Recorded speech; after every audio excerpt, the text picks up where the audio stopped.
नमस्कार दोस्तों, आइए सुनते हैं मुंशी प्रेमचंद की कहानी दिल की रानी। लेकिन उससे पहले अगर आपने अभी तक मेरे चैनल को सब्सक्राइब नहीं किया है तो प्लीज़ मेरे चैनल को सब्सक्राइब कर लें और वीडियो को लाइक और शेयर करना ना भूलें। तो आइए शुरू करते हैं आज की कहानी दिल की रानी। जिन वीर तुर्कों के प्रखर प्रताप से ईसाई दुनिया काँप रही थी, उन्हीं का रक्त आज कुस्तुनतुनिया की गलियों में बह रहा है। वही कुस्तुनतुनिया जो 100 साल पहले तुर्कों के आतंक से आहत हो रहा था, आज उनके गर्म रक्त से अपना कलेजा ठंडा कर रहा है। और तुर्की सेनापति 1 लाख सिपाहियों के साथ तैमूरी तेज के सामने अपनी किस्मत का फैसला सुनने के लिए खड़ा है। तैमूर ने विजय से भरी आंखें उठाई और सेनापति यजदानी की ओर देखकर सिंह के समान गरजा, क्या चाहते हो, जिंदगी या मौत? यजदानी ने गर्व से सिर उठाकर कहा, इज्जत की जिंदगी मिले तो जिंदगी, वरना मौत। तैमूर का क्रोध प्रचंड हो उठा। उसने बड़े बड़े अभिमानियों का सिर नीचा कर दिया था।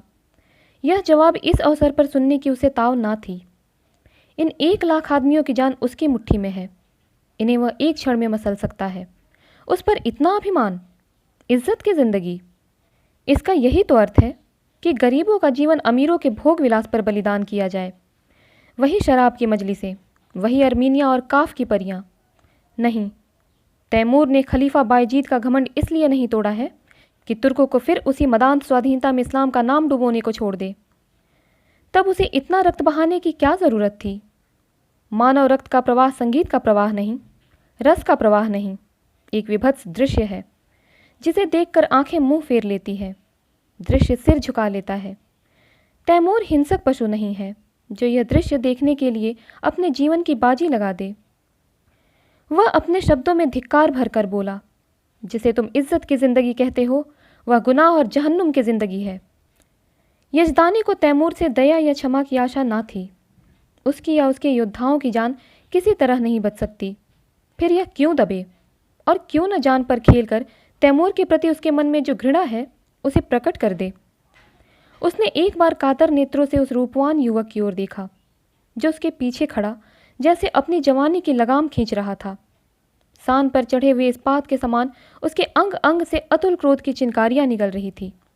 यजदानी ने उसकी सूरत देखी और जैसे अपनी खिंची हुई तलवार म्यान में कर ली और खून के घूंट पीकर बोला, जहां पनाह इस वक्त फतहमंद है, लेकिन अपराध क्षमा हो तो कह दूं कि अपने जीवन के विषय में तुर्कों को तातारियों से उपदेश लेने की ज़रूरत नहीं। दुनिया से अलग तातार के ऊसर मैदानों में न त्याग और व्रत की उपासना की जा सकती है और न मयस्सर होने वाले पदार्थों का बहिष्कार किया जा सकता है। पर जहाँ खुदा ने नेमतों की वर्षा की हो, वहाँ उन नेमतों का भोग ना करना नाशुक्री है। अगर तलवार की सभ्यता की सनद होती तो गाल कौम रोमनों से कहीं ज़्यादा सभ्य होती। तैमूर जोर से हंसा और उसके सिपाहियों ने तलवारों पर हाथ रख लिए। तैमूर का ठहाका मौत का ठहाका था या गिरने वाले वज्र का तड़ाका। तातार वाले पशु हैं, क्यों? मैं यह नहीं कहता। तुम कहते हो खुदा ने तुम्हें ऐश करने के लिए पैदा किया है। मैं कहता हूँ यह कुफ्र है।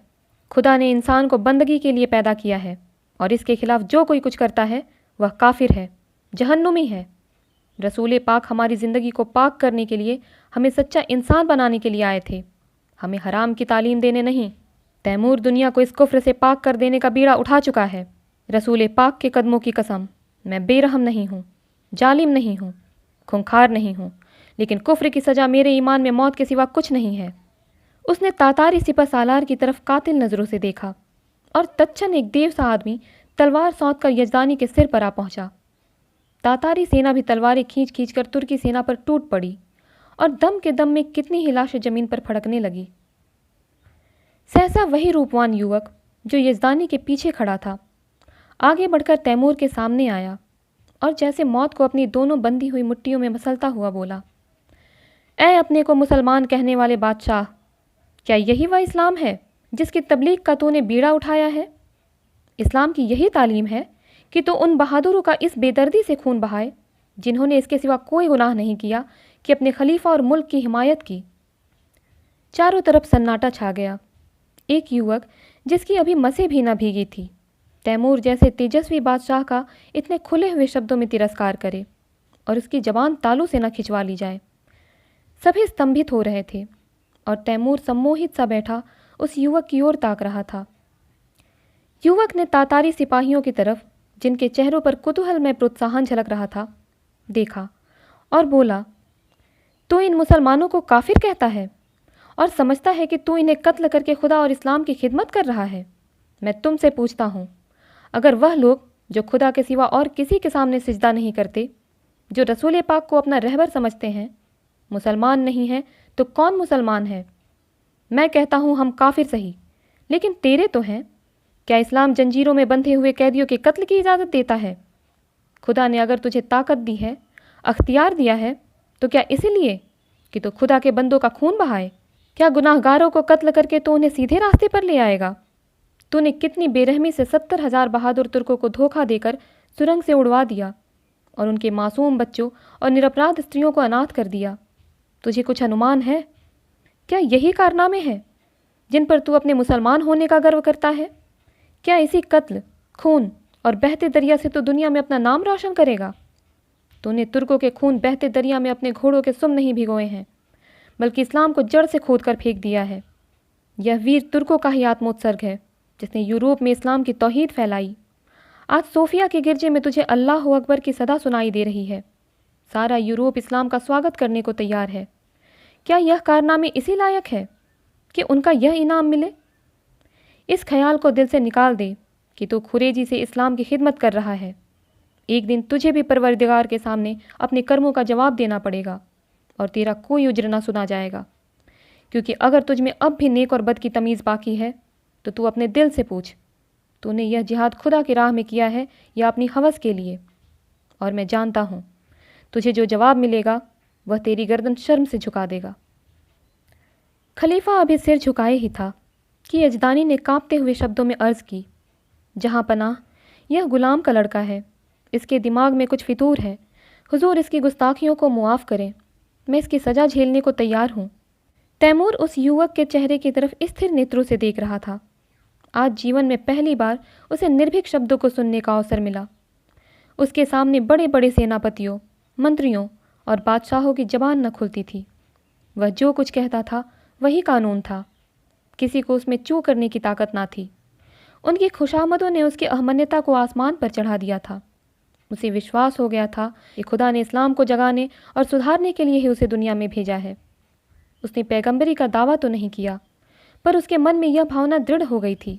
इसीलिए जब आज एक युवक ने प्राणों का मोह छोड़कर उसकी कीर्ति का पर्दा खोल दिया, तो उसकी चेतना जैसे जाग उठी। उसके मन में क्रोध और हिंसा की जगह श्रद्धा का उदय हुआ। उसकी आंखों का एक इशारा इस युवक की जिंदगी का चिराग गुल कर सकता था। उसकी संसार विजयनी शक्ति के सामने यह दुधमुहा बालक मानो अपने नन्हे नन्हे हाथों से समुद्र के प्रवाह को रोकने के लिए खड़ा हो। कितना हास्यास्पद साहस था, पर उसके साथ ही कितना आत्मविश्वास से भरा हुआ। तैमूर को ऐसा जान पड़ा कि इस निहत्थे बालक के सामने वह कितना निर्बल है। मनुष्य में ऐसे साहस का एक ही स्रोत हो सकता है, और वह सत्य पर अटल विश्वास है। उसकी आत्मा दौड़कर उस युवक के दामन में चिमट जाने के लिए अधीर हो गई। वह दार्शनिक ना था जो सत्य में शंका करता है, वह सरल सैनिक था जो असत्य को भी विश्वास के साथ सत्य बना देता है। यजदानी ने उसी स्वर में कहा, जहाँ पनाह इसकी बदजबानी का ख्याल ना फरमावे। तैमूर ने तुरंत तख्त से उठकर यजदानी को गले से लगा लिया और बोला, काश ऐसे गुस्ताखियों और बदजबानियों के सुनने का पहले इत्तफाक होता, तो आज इतने बेगुनाहों का खून मेरी गर्दन पर ना होता। मुझे इस जवान में किसी फरिश्ते की रूह का जलवा नजर आता है, जो मुझ जैसे गुमराहों को सच्चा रास्ता दिखाने के लिए भेजी गई है। मेरे दोस्त, तुम खुशनसीब हो कि ऐसे फरिश्ता सिफत बेटे के बाप हो। क्या मैं उसका नाम पूछ सकता हूँ? यजदानी पहले आतश परस्त था, पीछे मुसलमान हो गया था, पर अभी तक कभी कभी उसके मन में शंकाएं उठती रहती थी कि उसने क्यों इस्लाम कबूल किया। जो कैदी फांसी के तख्ते पर खड़ा सूखा जा रहा था कि एक क्षण में रस्सी उसकी गर्दन में पड़ेगी और वह लटकता रह जाएगा। उसे जैसे किसी फरिश्ते ने गोद में ले लिया और वह गदगद कंठ से बोला, उसे हबीब कहते हैं। तैमूर ने युवक के सामने जाकर उसका हाथ पकड़ लिया और उसे आंखों से लगाता हुआ बोला, मेरे जवान दोस्त, तुम सचमुच खुदा के हबीब हो। मैं वह गुनाहगार हूँ जिसने अपनी जहालत में हमेशा अपने गुनाहों को सवाब समझा, इसलिए कि मुझसे कहा जाता था तेरी जात बेऐब है। आज मुझे यह मालूम हुआ कि मेरे हाथों इस्लाम को कितना नुकसान पहुँचा। आज से मैं तुम्हारा ही दामन पकड़ता हूँ। तुम ही मेरे खिज्र, तुम ही मेरे रहनुमा हो। मुझे यकीन हो गया कि तुम्हारे ही वसीले से मैं खुदा की दरगाह तक पहुँच सकता हूँ। यह कहते हुए उसने युवक के चेहरे पर नज़र डाली तो उस पर शर्म की लाली छाई हुई थी। उस कठोरता की जगह मधुर संकोच छलक रहा था। युवक ने सिर झुकाकर कहा, यह हुजूर की कदरदानी है, वरना मेरी क्या हस्ती है। तैमूर ने उसे खींचकर अपनी बगल के तख्त पर बिठा दिया और अपने सेनापति को हुक्म दिया, सारे तुर्क कैदी छोड़ दिए जाएं, उनके हथियार वापस कर दिए जाएं और जो माल लूटा गया है वह सिपाहियों में बराबर बांट दिया जाए। वजीर तो इधर इस हुक्म की तामील करने लगा, उधर तैमूर हबीब का हाथ पकड़े हुए अपने खेमे में गया और दोनों मेहमानों की दावत का प्रबंध करने लगा।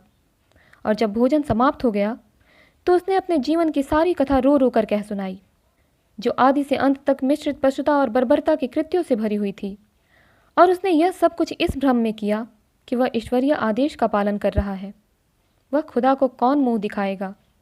रोते रोते उसकी हिचकियां बंध गई। अंत में उसने हबीब से कहा, मेरे जवान दोस्त, अब मेरा बेड़ा आप ही पार लगा सकते हैं। आपने मुझे राह दिखाई है तो मंजिल पर पहुंचाइए। मेरी बादशाहत को अब आप ही संभाल सकते हैं। मुझे अब मालूम हो गया कि मैं उसे तबाही के रास्ते पर लिए जाता था। मेरी आपसे यही इल्तजा है कि आप उसकी वजारत कबूल करें। देखिए, खुदा के लिए इनकार न कीजिएगा, वरना मैं कहीं का नहीं रहूँगा। यज़दानी ने अर्ज की, हुजूर इतनी कदरदानी फरमाते हैं तो आपकी इनायत है, लेकिन अभी इस लड़की की उम्र ही क्या है। वजारत की खिदमत यह क्या अंजाम दे सकेगा, अभी तो इसकी तालीम के दिन हैं। इधर से इनकार होता रहा और उधर से तैमूर आग्रह करता रहा।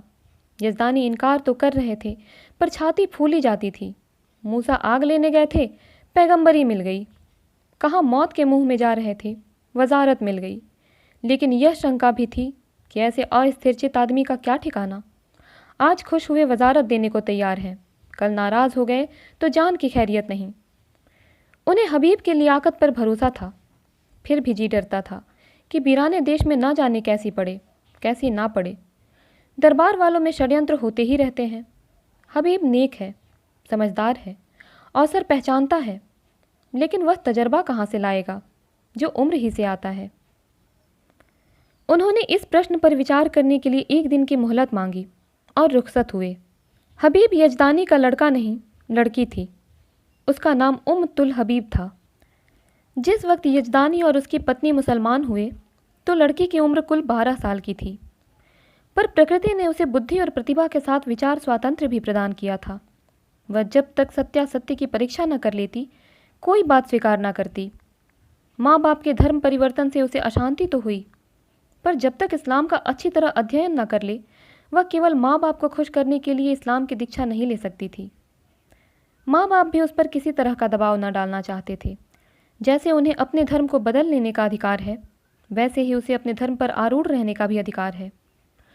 लड़की को संतोष हुआ, लेकिन उसने इस्लाम और जरथुस्ते धर्म दोनों ही का तुलनात्मक अध्ययन आरंभ किया और पूरे 2 साल के अन्वेषण और परीक्षण के बाद उसने भी इस्लाम की दीक्षा ले ली। माता पिता फूले न समाये। लड़की उनके दबाव से मुसलमान नहीं हुई है, बल्कि स्वेच्छा से, स्वाध्याय से और ईमान से। 2 साल तक उन्हें जो शंका घेरे रहती थी वह मिट गई। यज़दानी के कोई पुत्र ना था, और उस युग में जबकि आदमी की तलवार ही सबसे बड़ी अदालत थी, पुत्र का ना रहना संसार का सबसे बड़ा दुर्भाग्य था। यज़दानी बेटे का अरमान बेटी से पूरा करने लगा। लड़कों ही की भांति उसकी शिक्षा दीक्षा होने लगी। वह बालकों के से कपड़े पहनती, घोड़े पर सवार होती, शस्त्र विद्या सीखती और अपने बाप के साथ अक्सर खलीफा बायजीद के महलों में जाती और राजकुमारी के साथ शिकार खेलने जाती। इसके साथ ही वह दर्शन, काव्य, विज्ञान और आध्यात्म का भी अभ्यास करती।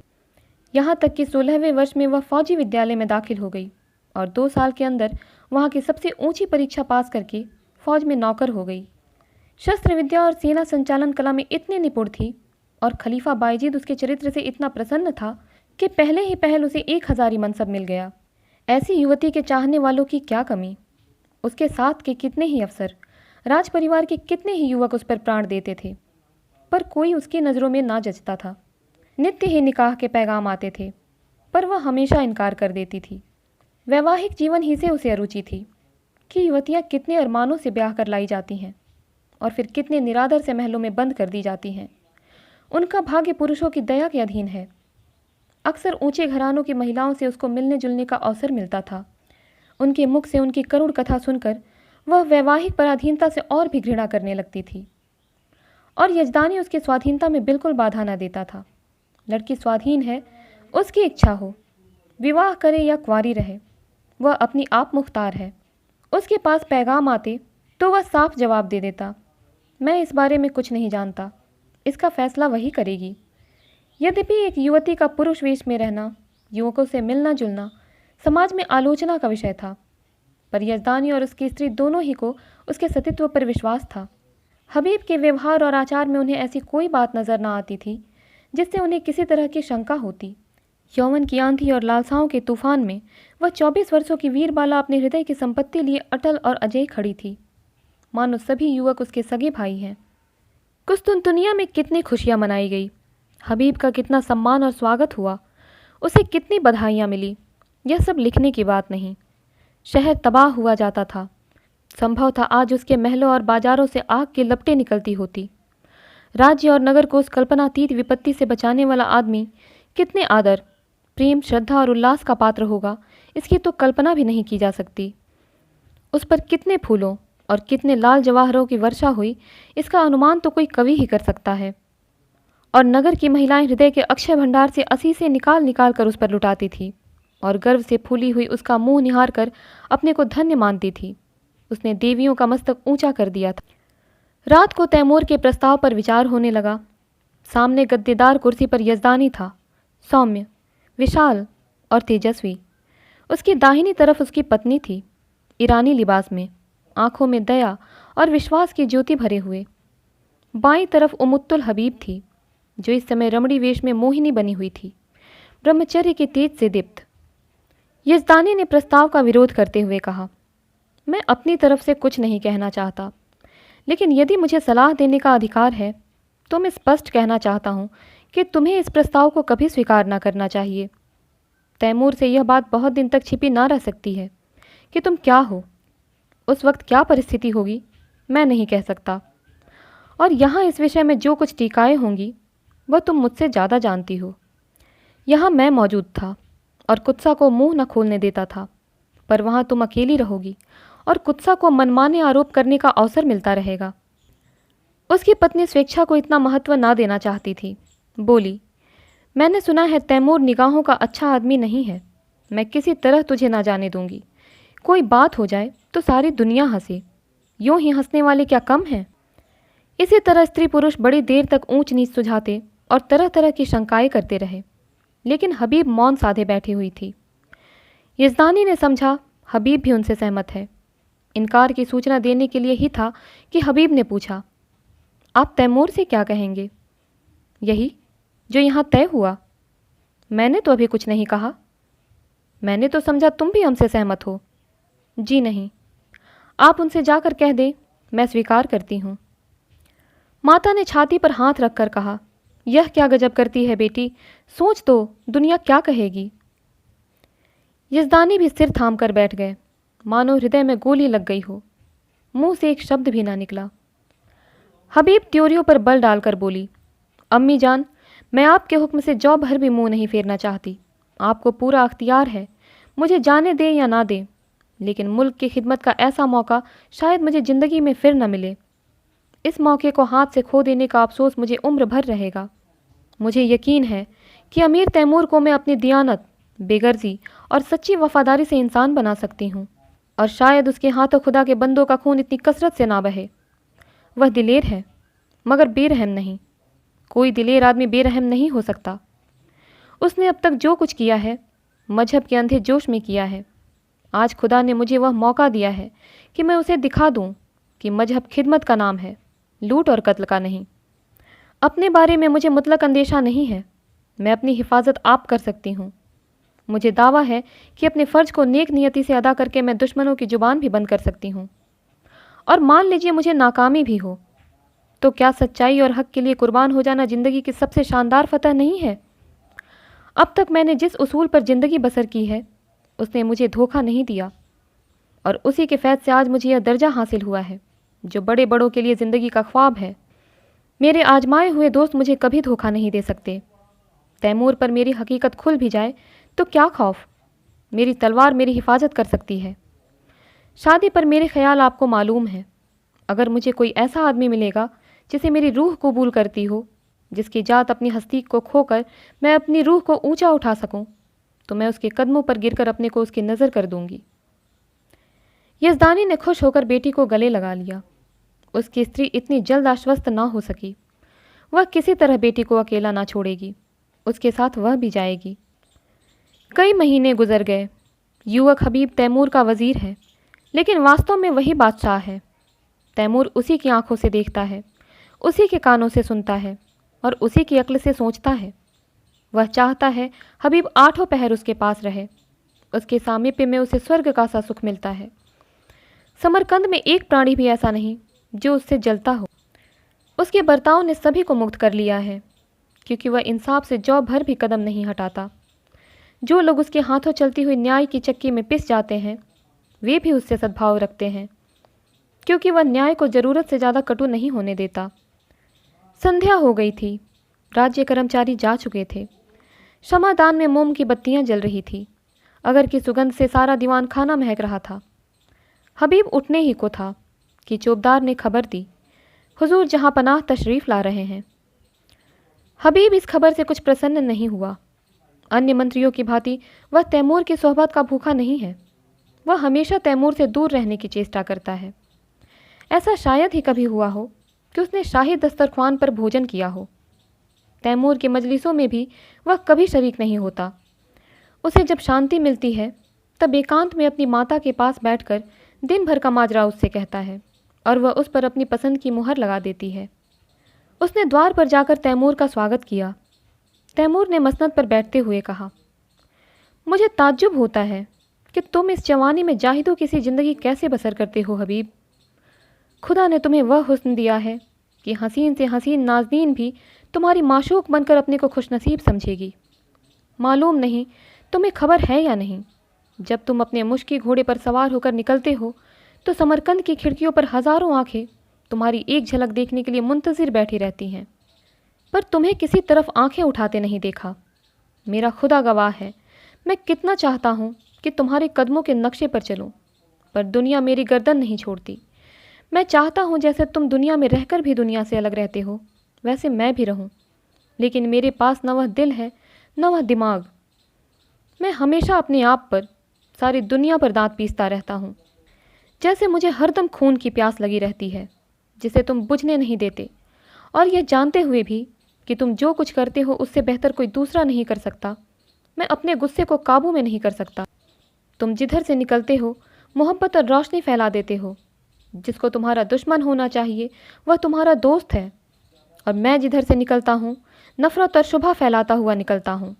जिसे मेरा दोस्त होना चाहिए वह भी मेरा दुश्मन है। दुनिया में बस एक ही जगह है जहाँ मुझे आफ़ियत मिलती है। अगर तुम मुझे समझते हो यह ताज और तख्त मेरे रास्ते के रोड़े हैं, तो खुदा की कसम मैं आज इन पर लात मार दूँ।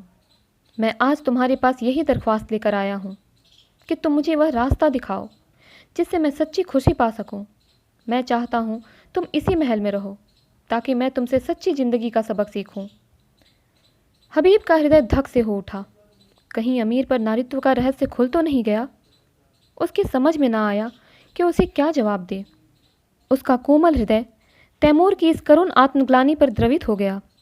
जिसके नाम से दुनिया कांपती है, वह उसके सामने एक दयनीय प्राणी बना हुआ उससे प्रकाश की भिक्षा मांग रहा है। तैमूर की उस कठोर विकृत शुष्क हिंसात्मक मुद्रा में उसे एक स्निग्ध मधुर ज्योति दिखाई दी, मानो उसका जागृत विवेक भीतर से झांक रहा हो। उसे अपना स्थिर जीवन, जिसमें ऊपर उठने की स्मृति ही न रही थी, इस विफल उद्योग के सामने तुच्छ जान पड़ा। उसने मुग्ध कंठ से कहा, हुजूर इस गुलाम की इतनी कद्र करते हैं, यह मेरी खुशनसीबी है, लेकिन मेरा शाही महल में रहना मुनासिब नहीं। तैमूर ने पूछा, क्यों?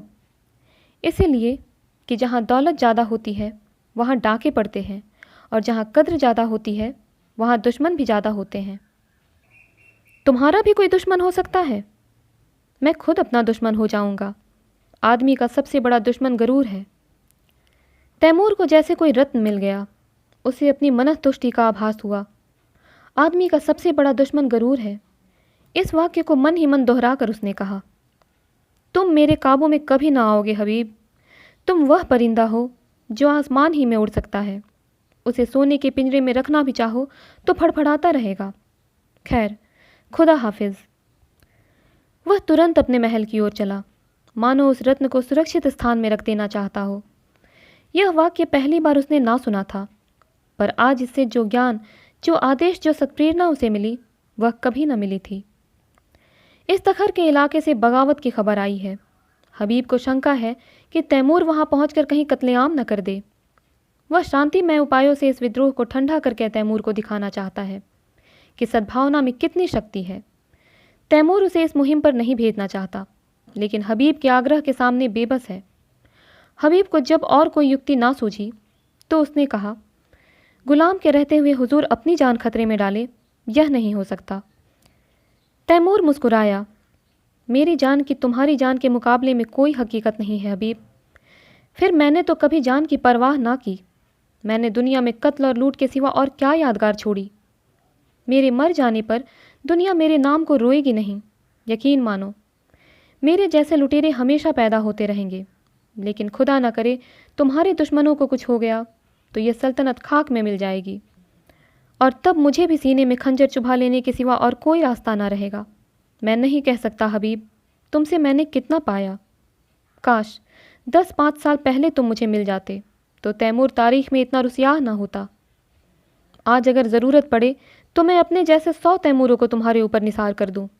यही समझ लो कि मेरी रूह को अपने साथ लिए जा रहे हो। आज मैं तुमसे कहता हूँ हबीब कि मुझे तुमसे इश्क है। इसे मैं अब समझ पाया हूँ, मगर इसमें क्या बुराई है कि मैं भी तुम्हारे साथ चलूँ? हबीब ने धड़कते हुए हृदय से कहा, अगर मैं आपकी ज़रूरत समझूंगा तो इत्तला दूंगा। तैमूर ने दाढ़ी पर हाथ रखकर कहा, जैसी तुम्हारी मर्जी, लेकिन रोज़ाना कासीद भेजते रहना, वरना शायद मैं बेचैन होकर चला आऊँ। तैमूर ने कितनी मोहब्बत से हबीब के सफ़र की तैयारियां की। तरह तरह के आराम और तकल्लुफ़ की चीज़ें उसके लिए जमा की। उस कोहिस्तान में यह चीज़ें कहाँ मिलेंगी? वह ऐसा संलग्न था मानो माता अपनी लड़की को ससुराल भेज रही हो। जिस वक्त हबीब फ़ौज के साथ चला तो सारा समरकंद उसके साथ था, और तैमूर आंखों पर रुमाल रखे अपने तख्त पर ऐसा सिर झुकाए बैठा था मानो कोई पक्षी आहत हो गया हो। इस्तखर अरमनी ईसाइयों का इलाका था। मुसलमानों ने उन्हें परास्त करके वहां अपना अधिकार जमा लिया था और ऐसे नियम बना दिए थे जिससे ईसाइयों को पग पग पर अपनी पराधीनता का स्मरण होता रहता था। पहला नियम जजिए का था, जो हर एक ईसाई को देना पड़ता था, जिससे मुसलमान मुक्त थे। दूसरा नियम यह था कि गिरजों में घंटा न बजे। तीसरा नियम मदिरा का था, जिसे मुसलमान हराम समझते थे।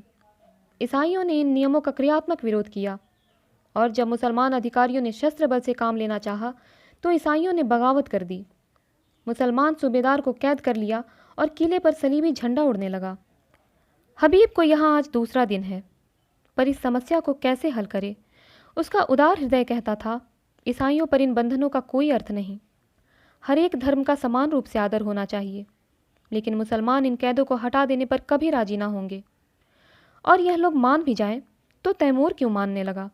उसके धार्मिक विचारों में कुछ उदारता आई है, फिर भी वह इन कैदों को उठाना कभी मंजूर ना करेगा। लेकिन क्या वह ईसाइयों को सजा दे कि वे अपनी धार्मिक स्वाधीनता के लिए लड़ रहे हैं? जिसे वह सत्य समझता है उसकी हत्या कैसे करे? नहीं, उसे सत्य का पालन करना होगा, चाहे इसका नतीजा कुछ भी हो। अमीर समझेंगे मैं ज़रूरत से ज़्यादा बढ़ा जा रहा हूँ, कोई मुजायका नहीं। दूसरे दिन हबीब ने प्रातःकाल डंके की चोट ऐलान कराया। जजिया माफ़ किया गया। शराब और घंटों पर कोई कैद नहीं है। मुसलमानों में तहलका पड़ गया। यह कुफ्र है, हराम परस्ती है। अमीर तैमूर ने जिस इस्लाम को अपने खून से सींचा, उसकी जड़ उन्हीं के वजीर हबीब पाशा के हाथों खुद रही है। पासा पलट गया। शाही फौज मुसलमानों से जा मिली। हबीब ने इस्तिखर के किले में पनाह ली। मुसलमानों की ताकत शाही फौज के मिल जाने से बहुत बढ़ गई थी। उन्होंने किला घेर लिया, और यह समझकर कि हबीब ने तैमूर से बगावत की है, तैमूर के पास इसकी सूचना देने और परिस्थिति समझाने के लिए कासीद भेजा। आधी रात गुजर चुकी थी। तैमूर को 2 दिनों से इस्तखर की कोई खबर ना मिली थी। तरह तरह की शंकाएं हो रही थी। मन में पछतावा हो रहा था कि उसने क्यों हबीब को अकेला जाने दिया। माना कि वह बड़ा नीति कुशल है, पर बगावत कहीं जोर पकड़ गई तो मुट्ठी भर आदमियों से वह क्या कर सकेगा। और बगावत यकीनन जोर पकड़ेगी। वहाँ के ईसाई बला के सरकश हैं। जब उन्हें मालूम होगा कि तैमूर की तलवार में जंग लग गया और उसे अब महलों की ज़िंदगी पसंद है, तो उनकी हिम्मत दूनी हो जाएगी। हबीब कहीं दुश्मनों से घिर गया तो बड़ा गज़ब हो जाएगा। उसने अपने जानों पर हाथ मारा और पहलू बदलकर अपने ऊपर झुंझलाया। वह इतना पस्त हिम्मत क्यों हो गया? क्या उसका तेज और शौर्य उससे विदा हो गया? जिसका नाम सुनकर दुश्मन में कंपन पड़ जाता था, वह आज अपना मुंह छिपाकर महलों में बैठा हुआ है। दुनिया की आंखों में इसका यही अर्थ हो सकता है कि तैमूर अब मैदान का शेर नहीं, कालीन का शेर हो गया। हबीब फरिश्ता है जो इंसान की बुराइयों से वाकिफ नहीं, जो रहम और साफ दिली और बेगर्जी का देवता है। वह क्या जाने इंसान कितना शैतान हो सकता है। अमन के दिनों में तो ये बातें कौम और मुल्क को तरक्की के रास्ते पर ले जाती हैं, पर जंग में जबकि शैतानी जोश का तूफान उठता है, इन खुशियों की गुंजाइश नहीं। उस वक्त तो उसी की जीत होती है जो इंसानी खून का रंग खेले, खेतों खलिहानों को जलाए, जंगलों को बसाए और बस्तियों को वीरान करे। अमन का कानून जंग के कानून से जुदा है। सहसा चौबदार ने इस्तकर से एक कासीद के आने की खबर दी। कासीद ने जमीन चूमी और एक किनारे अदब से खड़ा हो गया। तैमूर का रौब ऐसा छा गया कि जो कुछ कहने आया था वह भूल गया। तैमूर ने त्योरियां चढ़ाकर पूछा, क्या खबर लाया है? 3 दिन के बाद आया भी तो इतनी रात गए? कासीद ने फिर जमीन चूमी और बोला, खुदाबंद, वजीर साहब ने जजिया मुआफ़ कर दिया। तैमूर गरज उठा, क्या कहता है? जजिया माफ़ कर दिया? हाँ खुदाबंद। किसने? वजीर साहब ने। किसके हुक्म से? अपने हुक्म से हुजूर। और हुजूर, शराब का भी हुक्म दे दिया। गिरजों में घंटे बजाने का भी हुक्म हो गया है। और खुदाबंद ईसाइयों से मिलकर मुसलमानों पर हमला कर दिया। तो मैं क्या करूं?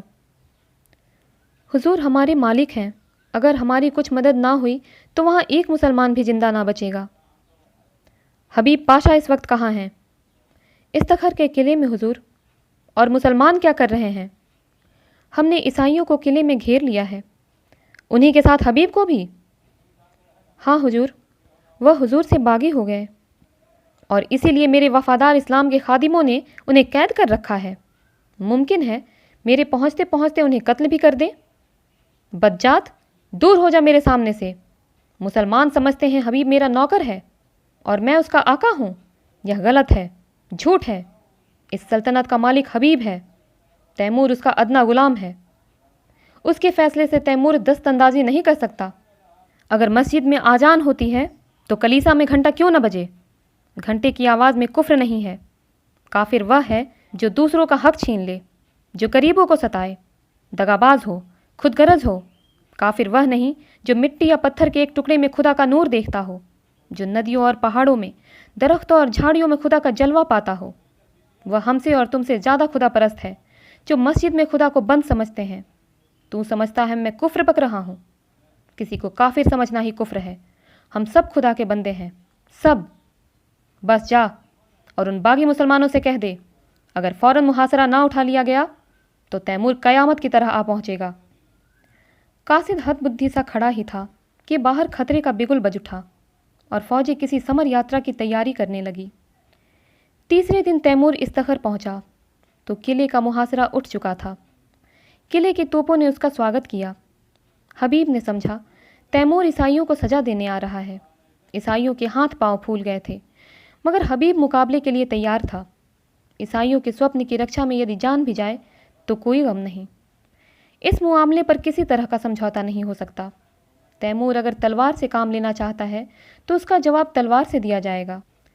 मगर यह क्या बात है? शाही फौज सफ़ेद झंडा दिखा रही है। तैमूर लड़ने नहीं, सुलह करने आया है। उसका स्वागत दूसरी तरह का होगा। ईसाई सरदारों को साथ लिए हबीब किले के बाहर निकला। तैमूर अकेला घोड़े पर सवार चला आ रहा था। हबीब घोड़े से उतरकर आदाब बजा लाया। तैमूर घोड़े से उतर पड़ा और हबीब का माथा चूम लिया और बोला, मैं सब सुन चुका हूँ हबीब। तुमने बहुत अच्छा किया और वही किया जो तुम्हारे सिवा दूसरा नहीं कर सकता था। मुझे जजिया लेने का या ईसाइयों से मजहबी हक छीनने का कोई मजाज न था। मैं आज दरबार करके इन बातों की तस्दीक कर दूंगा और तब मैं एक ऐसी तजवीज़ बताऊंगा जो कई दिन से मेरे जहन में आ रही है और मुझे उम्मीद है कि तुम उसे मंजूर कर लोगे। मंजूर करना पड़ेगा। हबीब के चेहरे का रंग उड़ रहा था। कहीं हकीकत खुल तो नहीं गई? वह क्या तजवीज़ है? उसके मन में खलबली पड़ गई। तैमूर ने मुस्कुरा कर पूछा, तुम मुझसे लड़ने को तैयार थे? हबीब ने शर्माते हुए कहा, हक के सामने अमीर तैमूर की भी कोई हकीकत नहीं। बेशक बेशक, तुम में फरिश्तों का दिल है तो शेरों की हिम्मत भी है, लेकिन अफसोस यही है कि तुमने यह गुमान ही क्यों किया कि तैमूर तुम्हारे फैसले को मनसूख कर सकता है। यह तुम्हारी जात है जिसने मुझे बतलाया है कि सल्तनत किसी आदमी की जायदाद नहीं, बल्कि एक ऐसा दरख्त है जिसकी हर एक शाख और पत्ती एक से खुराक पाती है। दोनों किले में दाखिल हुए। सूरज डूब चुका था। आन की आन में दरबार लग गया और उसमें तैमूर ने ईसाइयों के धार्मिक अधिकारों को स्वीकार किया। चारों तरफ से आवाज़ आई, खुदा हमारे शहंशाह की उम्र दराज करे। तैमूर ने उसी सिलसिले में कहा, दोस्तों, मैं इस दुआ का हकदार नहीं हूँ। जो चीज़ मैंने आपसे जबरन ली थी उसे आपको वापस देकर मैं दुआ का काम नहीं कर रहा हूँ। इससे कहीं ज़्यादा मुनासिब यह है कि आप मुझे लानत दें कि मैंने इतने दिनों तक आपके हक़ों से आपको महरूम रखा। चारों तरफ से आवाज़ आई, मरहबा मरहबा। दोस्तों, उन हक़ों के साथ साथ मैं आपकी सल्तनत भी आपको वापस करता हूँ, क्योंकि खुदा की निगाह में सभी इंसान बराबर हैं और किसी कौम या शख्स को दूसरी कौम पर हुकूमत करने का अख्तियार नहीं है। आज से आप अपने बादशाह हैं। मुझे उम्मीद है कि आप भी मुस्लिम आबादी को उसके जायज़ हक़ों से महरूम ना करेंगे। अगर कभी ऐसा मौका आए कि कोई ज़ाबिर कौम आपकी आज़ादी छीनने की कोशिश करे तो तैमूर आपकी मदद को हमेशा तैयार रहेगा। किले में जश्न ख़त्म हो चुका है। उमरा और हुक्काम रुखसत हो चुके हैं। दीवाने खास में सिर्फ तैमूर और हबीब रह गए हैं। हबीब के मुख पर आज स्मित हास्य की वह छटा है जो सदैव गंभीरता के नीचे दबी रहती थी। आज उसके कपोलों पर जो लाली, आंखों में जो नशा, अंगों में जो चंचलता है, वह और कभी नजर ना आई थी। वह कई बार तैमूर से शोखियाँ कर चुका है, कई बार हंसी कर चुका है। उसकी युवती चेतना पद और अधिकार को भूलकर चहकती फिरती है। सहसा तैमूर ने कहा, हबीब, मैंने आज तक तुम्हारी हर एक बात मानी है। अब मैं तुमसे यह तजवीज़ करता हूँ, जिसका मैंने जिक्र किया था उसे तुम्हें कबूल करना पड़ेगा। हबीब ने धड़कते हुए हृदय से सिर झुकाकर कहा, फरमाइए। पहले वायदा करो, तुम कबूल करोगे। मैं तो आपका ग़ुलाम हूँ। नहीं, तुम मेरे मालिक हो, मेरी ज़िंदगी की रोशनी हो। तुमसे मैंने जितना फैज़ पाया है उसका अंदाज़ा नहीं कर सकता। मैंने अब तक सल्तनत को अपनी ज़िंदगी की सबसे प्यारी चीज़ समझा था। इसके लिए मैंने वह सब कुछ किया जो मुझे ना करना चाहिए था। अपनों के खून से भी इन हाथों को दागदार किया, गैरों के खून से भी। मेरा काम अब ख़त्म हो चुका। मैंने बुनियाद जमा दी, इस पर महल बनाना अब तुम्हारा काम है। मेरी यही इल्तजा है कि आज से तुम इस बादशाहत के अमीर हो जाओ, मेरी ज़िंदगी में भी और मरने के बाद भी। हबीब ने आकाश में उड़ते हुए कहा, इतना बड़ा बोझ? मेरे कंधे इतने मजबूत नहीं हैं। तैमूर ने दीन आग्रह के स्वर में कहा, नहीं मेरे प्यारे दोस्त, मेरी यह इल्तजा माननी पड़ेगी। हबीब की आंखों में हंसी थी, अधरों पर संकोच। उसने आहिस्ता से कहा, मंजूर है। तैमूर ने प्रफुल्लित स्वर में कहा, खुदा तुम्हें सलामत रखे। लेकिन अगर आपको मालूम हो जाए कि हबीब एक कच्ची अक्ल की कुंवारी बालिका है तो वह मेरी बादशाहत के साथ मेरे दिल की भी रानी हो जाएगी। आपको बिल्कुल ताज्जुब नहीं हुआ? मैं जानता था।